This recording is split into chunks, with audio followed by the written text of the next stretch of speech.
Nice attitude there, Sid.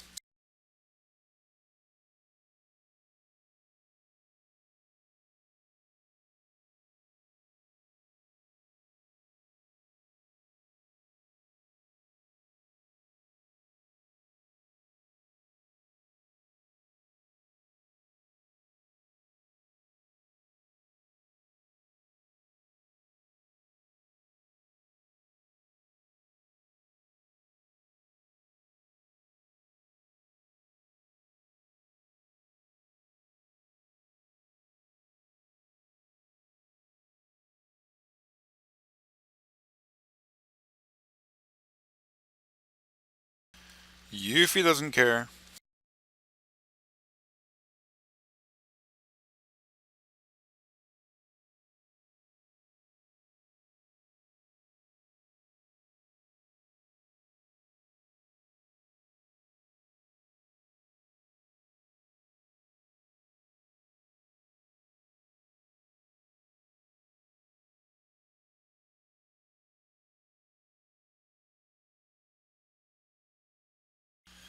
What numbskull kid are we talking about? Are we talking about Rufus?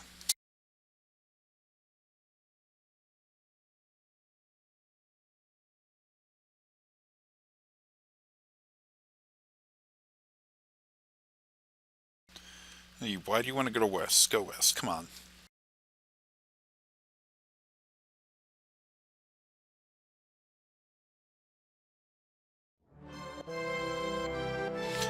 Okay, we have the tiny Bronco now, and it says we're going to go and fly the tiny Bronco, but we're not really going to fly the thing at all.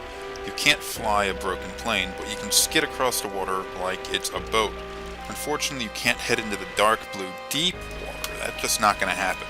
What it gives you the ability to do is to go into many places on the map. I can go to either continent that we've visited so far, and even some new areas.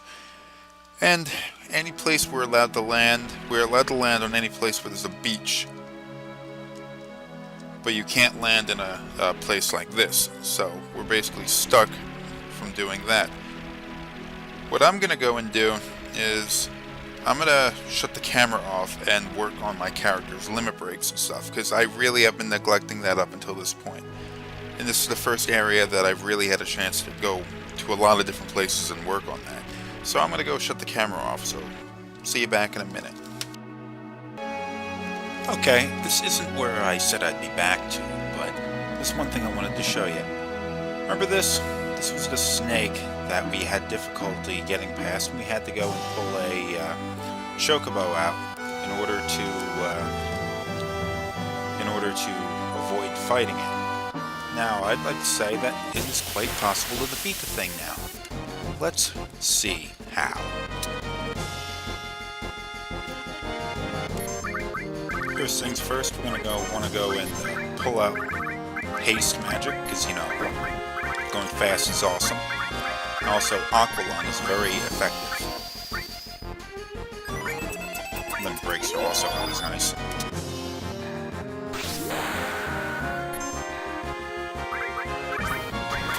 It's possible to poison the thing. Let's do that. Although I was a little, once he goes up high, he'll knock your characters away like he did before, so probably should have been a little slower with the way I attacked.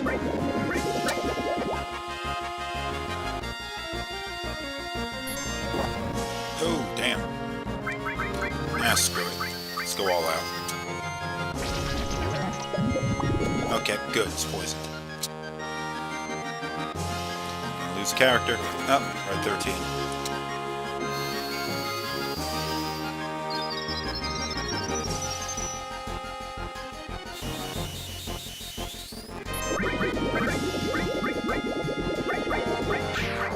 Oh, and he's dead.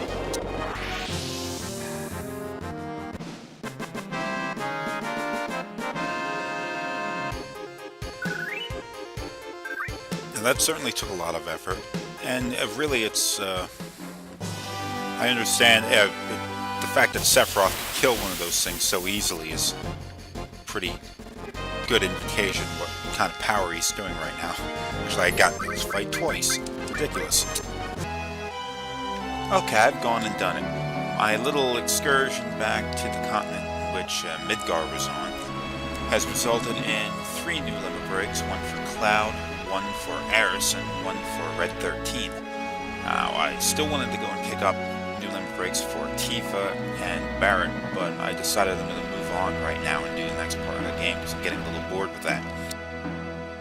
Now, Yuffie suggested that we head west, as opposed to searching around looking for where the Temple of the Ancients is. So, we're going to go head west. Now, this is the island that she wants us to head to. We can't go north, because that'll be our ultimate destination, because you see the dot up the northern part of the island. That is a town that we're going to be going to. But we can't dock all the way up there. We have to go all the way down to the south end of the island and park the tiny Bronco here because it's the only beach.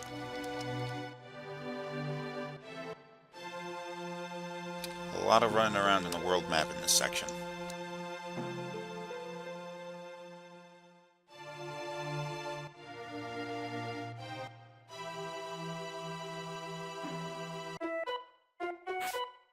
Oh, what do you want?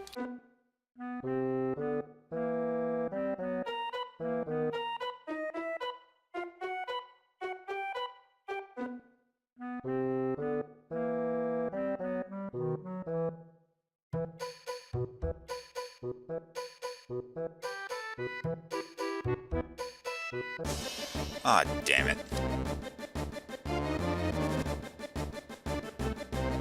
What, they didn't know that we were coming? They weren't here to catch us.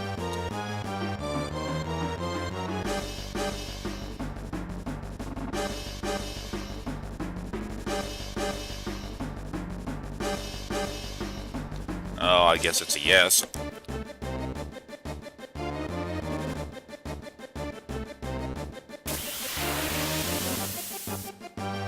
Okay, we're gonna have a fight. Something you'll immediately notice is wrong here is that we have no magic. All we have are physical attacks to work with.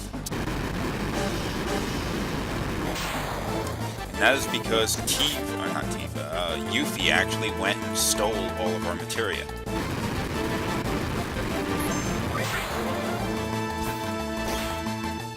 That makes this battle against these Shinra, whatever they are, quite a bit more difficult. So not only can't you use magic attacks, but also you can't heal your characters, you can't use status effects like poison or haste or anything like that.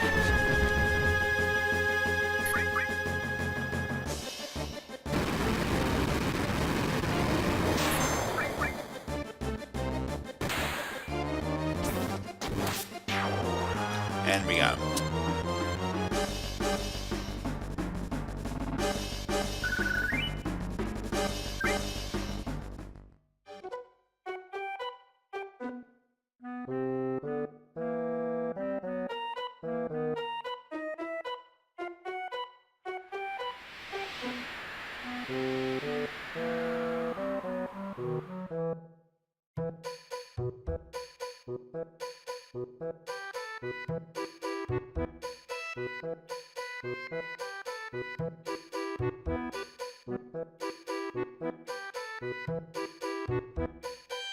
Okay, we're going to have to do this entire trek without materia, and that has turned what was not a terribly difficult journey into one which is real pain in the ass. It's also a good idea before you head into this area to stock up on high potions. Fortunately, I didn't have to go and buy any of these. Where I was leveling up my limit breaks, supplied plenty of them. But we're going to have to go it alone from here. Now, it's also a good idea in the event that you're still using a lot of double materia growth weapons to swap them out for more powerful normal growth weapons. Unfortunately, I don't have any of those, so I'm going to stick with the rune blade anyway. There's also a little bit of a change here. See that instead of going and using the world map to travel between dungeons to dungeons or cave to cave or town to whatever, we're going to be spending a lot of time running around on the world map going through here. Running over bridges, running through canyons, all that kind of stuff. I think it's really the only part of the game that really requires you to do this. It's also possible for you to get lost. Like that way over there, I don't think that will lead you anywhere you want to go. Go this way instead. So we have two new characters on our party. We have Sid and Vincent. We picked them up in the last two towns we had gone through. And I think we had already talked about Vincent. He was a former Turk.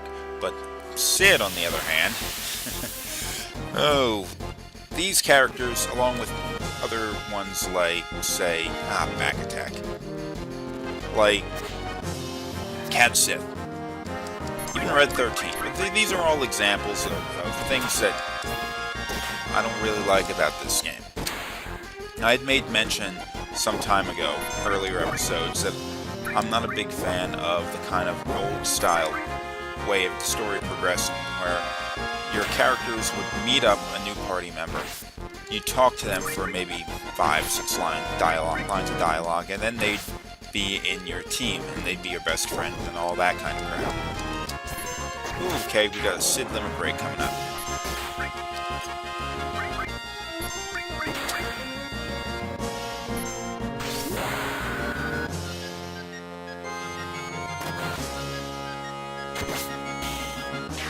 Sweet.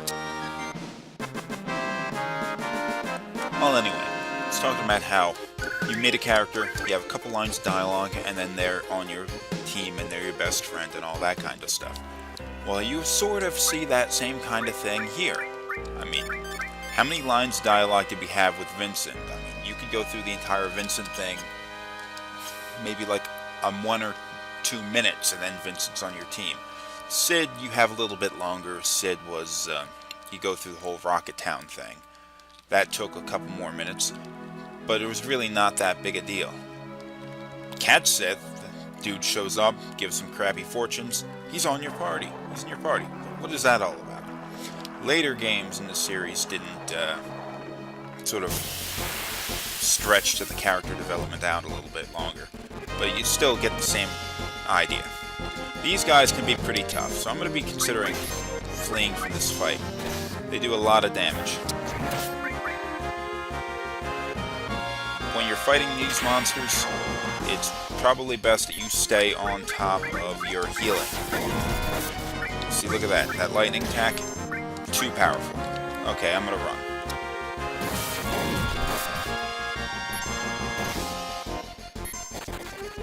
Both Sid and Vincent have limit.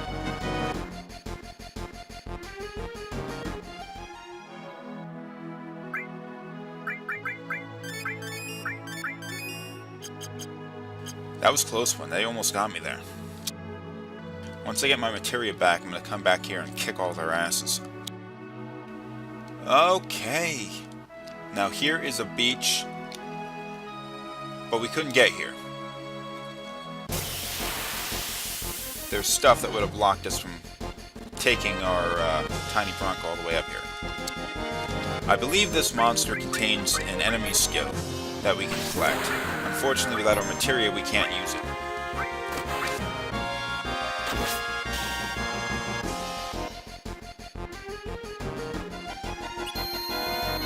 Oh, jeez. Gigantic turtle shoots lights out of his mouth.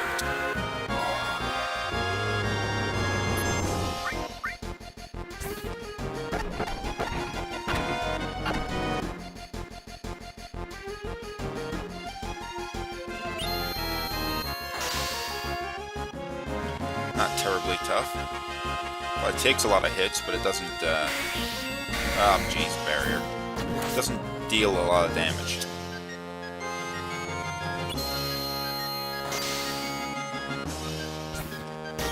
In order to get, oh, it's dead. In order to get that thing to use its enemy skill, I think you actually have to use manipulate materia on it to get it to do its thing. We're really close to the town, so I'm not going to bother healing the characters up. But here we go. And I want to end this episode here before I go into the town, because I want to keep that all in one episode. So thanks for watching, and come back. back for the next episode.